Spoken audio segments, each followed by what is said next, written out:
and welcome back to my YouTube channel. My name is Jess and today's video is going to be my full TBR video. Now, I don't normally do a set TBR for a particular season, but it's something that I've seen a lot of people do recently and I would love to do it. I thought this would be really fun to do because at the end of the autumn season, before I do a winter set TBR, we can have a look and see what books I've read and which books I haven't. We can maybe talk about why that is. And I also thought this would be really good for me because I'm trying to get my physical TBR down to below 30 books, and I feel this could be a really great way to kind of focus on a select amount of books to choose from for the next 3 months that I can then try and read as many as I can. You may want to grab yourself a cup of tea or a drink. Let's not judge the fact that I have a kind of Christmas themed mug. This is like one of my favorite ones and my sister brought it for me, so I do like to use it quite often. And it's like the perfect vibe for filming this video right now because it is stormy, it is rainy, it is dark, it is cloudy, which is why I'm sat here and not directly in front of my bookshelf. I'm going to start off with the two that I would say are arguably not very fall-esque. And that is Love Unwritten by Lauren Asher. This is the second in the Lakefront Billionaire series by her. I absolutely love the first one. I definitely think that this writing and this story is a lot better than the other books that I've read by her so far. I'm very excited to get into this. I believe this is going to be a nanny romance with a single dad trope, and you guys know, if you've been on my channel for like a little bit, this year I've just discovered that for some reason the single dad trope, it hits different, or the male character that cares about like the younger child or the younger sibling or someone that you care about a lot has just hit different for me this year. I just found an absolute love for it, and this trope in and of itself I'm obsessed with. Yeah, next book I'm picking on here preemptively because I think me and one of my really close friends are going to buddy read this together, and that's Magnolia Parks by Jessa Hastings. And again, I don't think we would classify this as, you would classify this as a full read, as an autumn read, but for me, I will probably be reading this in autumn with one of my friends. I'm really nervous about this book. Everybody loves it, but I am not sure what my thoughts and opinions are going to be. Okay, moving on. I've got two that are kind of like maybe like, I'm going to say easier for me / kind of cheaty books. They're not like a cheat book because I still want to read them in autumn. But these are both books from my Illumicrate subscription box that I got recently. The reason why I say this feels like a bit of a cheat is because these are books that I'm going to read anyway. Like when they come to my door, I try to read them within the same month. I have The Phoenix Keeper by S.L. McLean. I actually do have a bookmark in this currently, but this one is going on my autumn TBR. This one basically is a queer romance between some magical animal zookeepers, and basically the main female character that we follow, she is the phoenix keeper. She looks after the phoenixes and some of the other birds in the aviary, I believe is how I say it. And she has a rival who has like the best area of the zoo and lots of people visit, and they are failing right now at having phoenixes reproduce successfully, and nobody visits the aviary anymore, so they're losing all their funding for the phoenix and for the other mythical birds in the aviary. So basically they're going to lose this attraction and lose this phoenix if they are not careful, if they don't get those people to come in and want to support the phoenix again and give it as much attraction as the other area is. And I believe that this is kind of like a rivals to lovers kind of storyline. And then the August book for Illumicrate is Mistress of Lies by K.M. Enright, and this is a book for the autumn girlies. This is a book for your vampire lovers, this is a book for your magic lovers, this is a book for your fantasy lovers. This is just a book for you girlies that love the autumn, that love that cozy, like not cozy, probably the wrong word, but like that fictional fantasy world in the autumn. This book is going to be for you. But one of my favorite parts of this edition is the absolutely stunning hardcover print that we have and the end papers, which I'm just so excited. This is written by a Filipino-American writer of romantic fantasy. So this is a romantasy book and I'm just so excited. I will read you guys the synopsis. The daughter of a powerful but disgraced blood worker, Sean Leclerc, has spent her entire life perfecting her blood magic, building her network of spies and gathering scraps of power. Now, to protect her brother, she assassinates their father and takes her place at the head of the family. And that is only the start of her revenge. Samuel Hutchinson is a bastard with a terrible gift. When he stumbles upon the first victim of a magical serial killer, he's drawn into the world of sorcery and intrigue he's worked so hard to avoid, and is pulled deeply into the ravenous and bloodthirsty court of the Vampire King.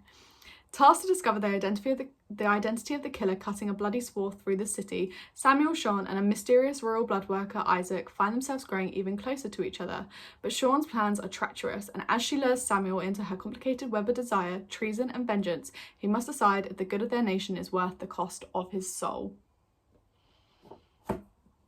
I am so excited. I'm hoping that this is dual POV. I also wanted to challenge myself a little bit and clear my TBR of some of my backlog, because I would say a lot of these books here were brought either this year or in 2023, and as you guys know, I'm trying to clear the entire section from books that I brought prior to 2023 off of my TBR grid. So to challenge myself, I put 2 of these books on here. Broken Monsters by Lauren Pukes. This one is a crime novel, I believe both of these are, but this one basically follows Detective Gabby Vasedo. It's set in Detroit, and there's hybrid bodies turning up, half animal and half human. And so to everyone else, they're the work of a twisted monster, but to the person who is committing these crimes, they're his greatest artwork. And basically the reason why he does it is because that life destroyed his dreams, so now he's found new ones. The question is, can Gabby find him before the person she loves most is drawn into this nightmare? And I feel like autumn's like that perfect vibe, again, that stormy weather where you just want to read something maybe a little bit more dark and a bit scary at times. And also if I read these in October, so much fun. Deep Fear by Rachel Lynch. I believe this is one that my mum has read and told me that she really liked and she wants me to read it. Now this one's less intimidating to me because it is significantly shorter than the other one. And this one says, on a peaceful summer morning in the Lake District, a dog walker discovers a woman's body outside the local church. She's been brutally murdered, mutated and left with nothing but a roll of banknotes. Kelly takes charge of the investigation team and determined to catch the killer. But as the death toll rises, it becomes clear this could only be the work of a dangerous mastermind like anything she has ever encountered before. Can she put the pieces of the puzzle together before terror strikes even closer to home? Good Girl Bad Blood by Holly Jackson. I am dying to pick this up. This is the collector's edition by Arctic Monkey. I recently read A Good Girl's Guide to Murder and I loved it, so I'm very, very excited to pick this one up, and I have lots of high hopes, and I believe there is also a podcast in here. I really love the multimedia kind of approach to this. Like, you get maps in here, you get like proper scripts, you see text messages.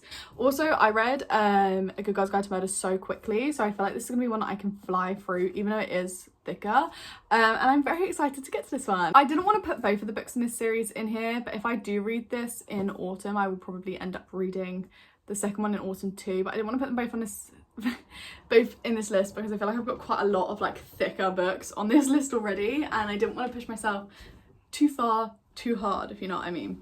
So I have Saving Six by Chloe Walsh. Again, this might be determined as not a very like autumnal book, but for me it's like that thicker book. It's a fast read. It's not like cozy, but the bonds between characters in here is really something else, and they're very deep connections. And then the rest of the books, which we've still got quite a few, are mainly fantasy. I love fantasy in the autumn time. The first selection of kind of fantasy books I have are series continuations and series finales. The first one I have is Glow by Raven Kennedy. This is the 4th book in the Place of Prison series. I just took a little break from this series because they are quite thick books, but they're so quick and easy to read. Our main female character has developed so much since the first book.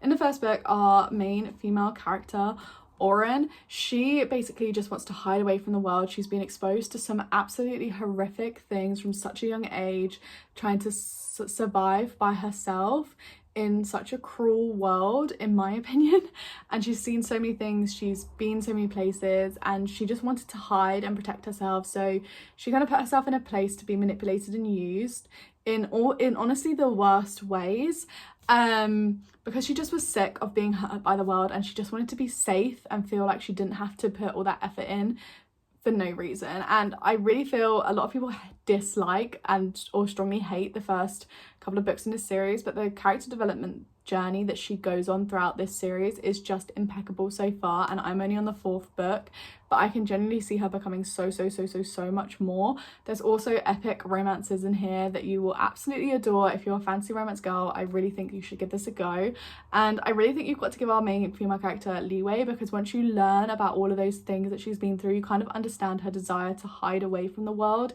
even more than you ever did to start off with.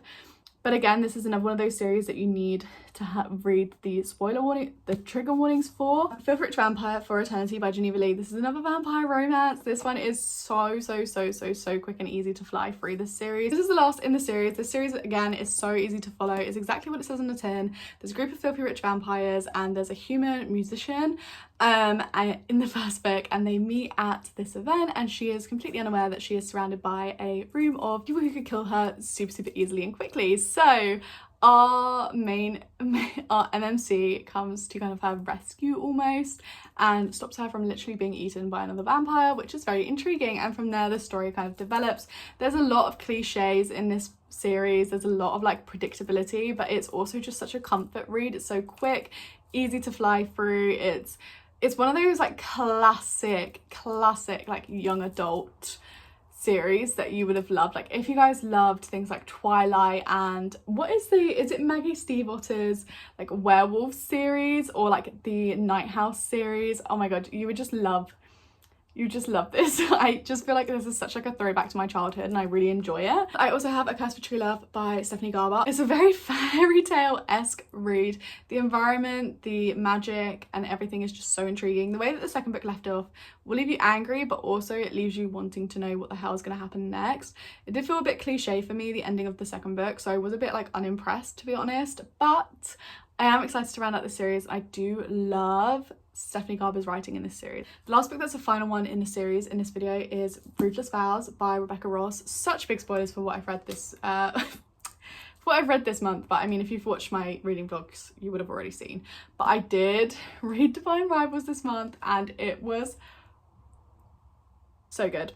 I actually couldn't breathe. I still can't breathe at the ending. I'm currently filming 2 reading vlogs alongside each other, so it's going to take like 2 weeks to finish them both. But because I'm doing that, I can't jump straight into this book, sadly, but I am so excited for when I can. Trust me, because I will be getting into this like literally like the first book of September. I'm going to be in this series. I'm going to be finishing this book.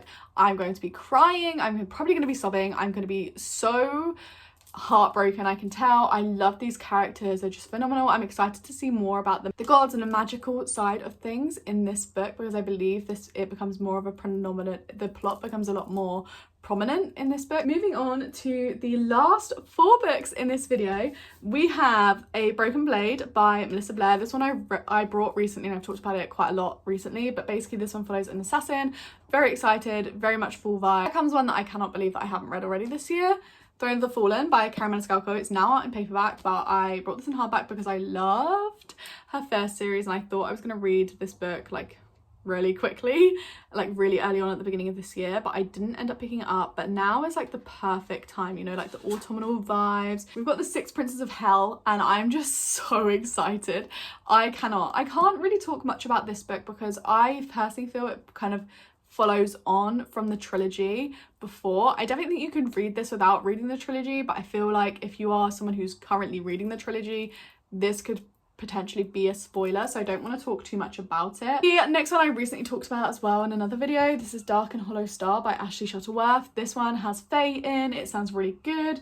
I believe it's also got assassins. It's got the Fae world. It's got 8 courts of the folk. It just sounds really good. Here it also says four queer teens who each hold a key piece of the truth behind these murders must find tenuous alliance in their effort to track down the mysterious killer behind these crimes. If they fail, they risk the destruction of the fairy and human worlds alike. If that's not bad enough, there's a war brewing between the mortal and immortal realms, and one of these teens is destined to tip the scales. The only question is, which one? I'm very excited to read this. This is one that really intrigued me. And finally, another one that I am, oh my goodness, obsessed with, and I've heard so many great things about, and this one was released this year, I believe. Everyone and their mum has loved this book, and I'm so excited for my opportunity to get to this, and this is definitely autumnal vibes to me, and that is When the Mood Hatched by Sarah A. Parker. I'm so bloody excited to give this a go. Again, this one just has, I believe it has elements of romance, it has an assassin for the rebellion, and Oh my god, there's a dragon rider in here. There's just so much going on that I think is going to be amazing. I have so many book recommendations and so many books that I want to read, but if I could get through all 16 of these books in autumn, I'd be extremely proud, especially if I can do that with only adding a minimum amount of books to my physical TBR. I'm just building the stack here and hopefully I can lift it without dying. Oh, this is a crazy stack of books. These are all the books on my, oh my god. These are all the books on, I'm gonna put it down because it's so heavy. These are all the books on my autumn TBR. Autumn/fall was probably in the title because in the UK we call it autumn, in America and some other places I think you call it fall. I'm not actually too sure. But yes, these are all the books on my autumn TBR. I'm so excited to use this as my curated list of books to reach from. That is everything for today's video. I really hope you guys enjoyed this video, and if you did, please like and subscribe to the channel if you're new around here. But let's see more videos from me, and if you have some books that you are so excited to get to in the autumn months or in the next month or two, let me know in the comments below what those books are. I'd be so excited to hear what you guys have planned to read in the autumnal months. And yeah, I will catch you guys all in my next video. Bye!